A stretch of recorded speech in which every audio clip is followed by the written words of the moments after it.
Okay, this is our third video concerning linear and angular velocity. I'm working off this worksheet, which we will also be doing in class. So just a quick review, angular velocity is angle over time. It's denoted by the Greek letter omega, which for our purposes looks like a W. And linear velocity is r theta over t, which if you think about it, theta over t is omega. Right? So I can replace that theta over t with an omega. So velocity can also be written as r times omega. But the whole key to any of this is theta has to be in radians, right? And we discussed why radians are more practical than degrees for most word problems. Okay, so we have a satellite that's in circular orbit around the Earth at 1,250 miles per hour. And we gave you the radius of the Earth. And if the satellite revolves around the Earth once a day, find the height of the satellite above the equator.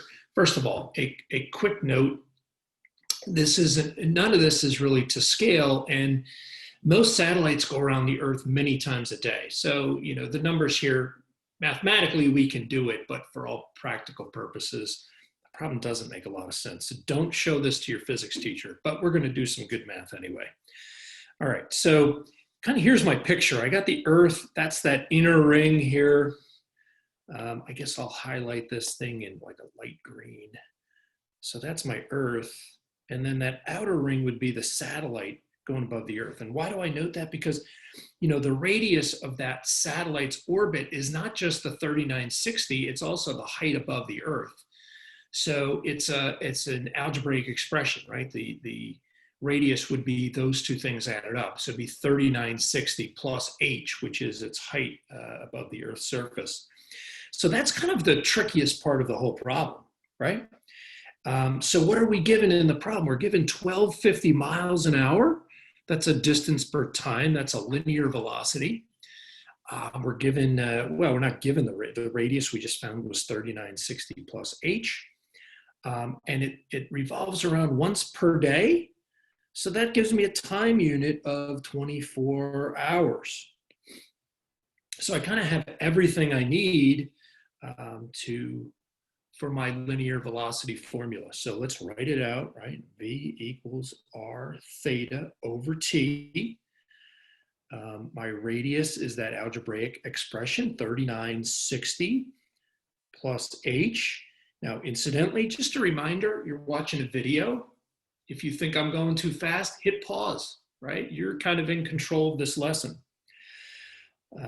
That's my radius.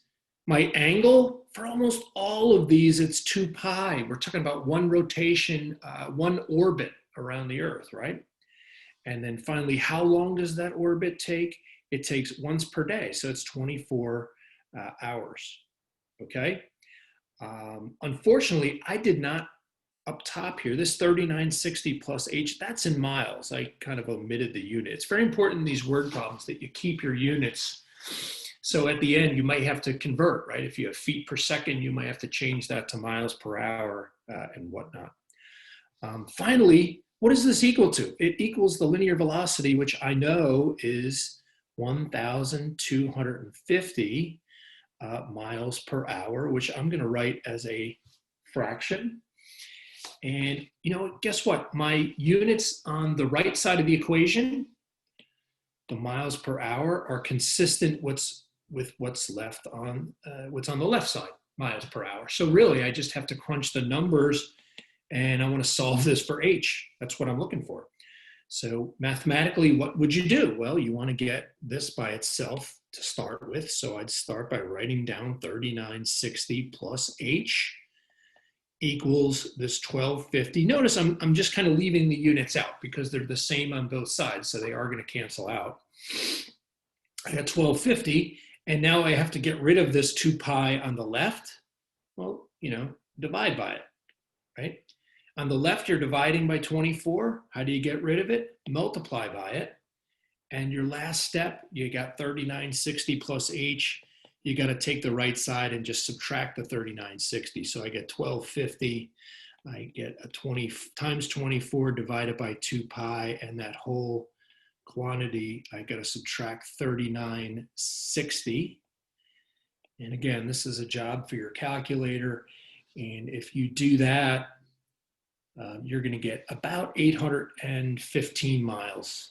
I'm going to approximate it, approximately 815 miles. So again, if you talk to someone who knows anything about space travel or satellites or orbits, that's much higher than most satellites travel at. But again, I made up the problem with my own numbers. So, um, no big deal, right? So I hope that video was helpful, and I'll see you guys in class.